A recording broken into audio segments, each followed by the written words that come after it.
guys, what's going on? Hey, alright, today's video I'm doing a UDS custom build with parts supplied from udsparts.com. Alright, bought a couple of these components. A few components were offered by and donated by my new sponsor, udsparts.com, and that you see laid out on this table here. And this is part 2 of a build that I did with AB. We built him a drum, more modern style. You'll see that on his channel, his video soon. This one, however, is going to be more of a kit design supplied again from UDS Parts or Island Outdoors LLC. It's going to be a fun build. I'm going to be as instructional as I can on it. And yeah, stick around. It's going to be fun. All right, guys. Okay, our drum is 72 inches in diameter. I'm measuring off the back seam of the barrel to identify the center of the front of the drum so we can have our center mark for our temperature gauge. Okay guys, so I've got the front side of the drum marked. Okay, we are at the back side of where the seam is, alright? But now we're going to go to the 24-inch mark. 24 inches times 3 is 72. 24 inches is going to be our center point for where we mount our casters. As you can see, I've already got this marked here. 24-inch point, that's where our caster is going to go. We're going to take that point and come back around 3 times on 24 inches, both here and over here. This is the caster bracket. It's already marked. I'm gonna go ahead and drill this and drill it 3 more times all the way around in 24-inch segments. That gives us a full circumference and the wheels will fit just fine. Here we are prepping the hole to be drilled. And I'm drilling the pilot holes here now. As you will see, it's 3 holes, 1/4-inch diameter bolts going through there.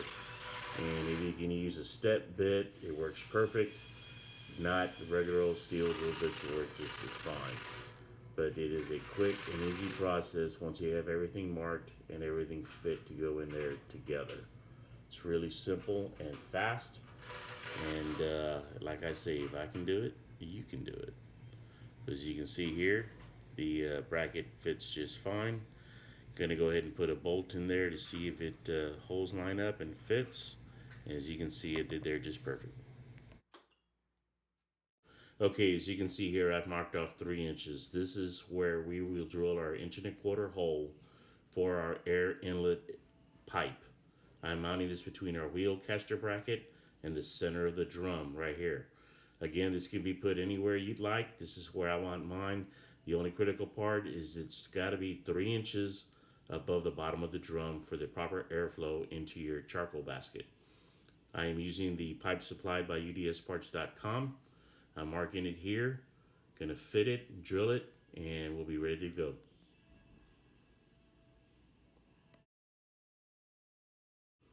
Okay, as you can see here, we've got our other air inlet, or our main air inlet, set and drilled here already at 3 inches from the bottom of the drum. 3 inches is your critical point. As you can see to the right there, that is the other caster mount, already drilled and ready to go. Okay guys, here you're going to see our 1.25-inch hole for our air inlet pipe. Next to that is our wheel mounting bracket. 24 inches around is our second wheel bracket at the center seam.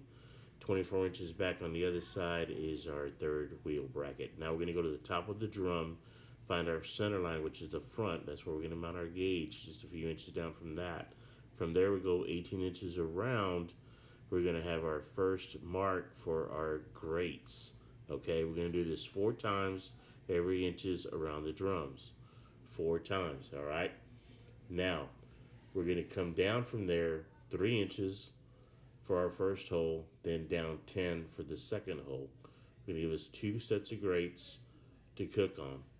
Below that, we're going to come down to 15 inches, but you'll see okay, here I've stood the drum up and I'm running a tape down the sides to get my measurements for my grill grates, drill the holes for those. Got to make sure that tape is level. I use tape, masking tape, to set that together and set that straight, and eyeball the level of my holes there at 15 for my deflector plate, 10 inch for the bottom grate, 3" for the first one on top. That gives me 7 inches of difference between the two to do chickens or briskets or whatever on there at that any given time. Okay. Next, you're going to see the hinge for the drum lid. Pretty simple. Go off the back seam, center point, mark your holes, and drill accordingly, and you're good to go on that. All right. All right, guys. You can see we are pre-drilled on this drum. We've got our air inlet here. We've got our wheel brackets drilled out there. Air inlet pipe bracket for that there. Top bracket on the air inlet.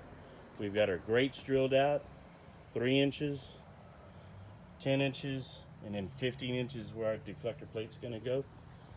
You can see we've got drilled out for our hinge, ready to go there.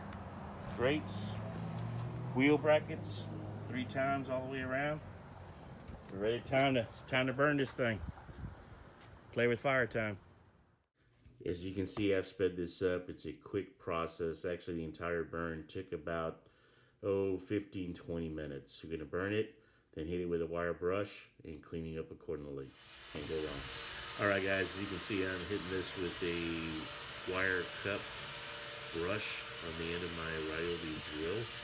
The whole process here took roughly 45 minutes or so with a break or two in between for a cup of cold water and change a battery out of my drill actually one time. But it's a quick process. When you burn it like I did, it's a fast cleanup with the brush. It actually doesn't take that long. Nothing really sticks.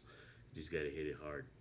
And as you can see here, it is ready for primer and paint, and that's what we're off to next.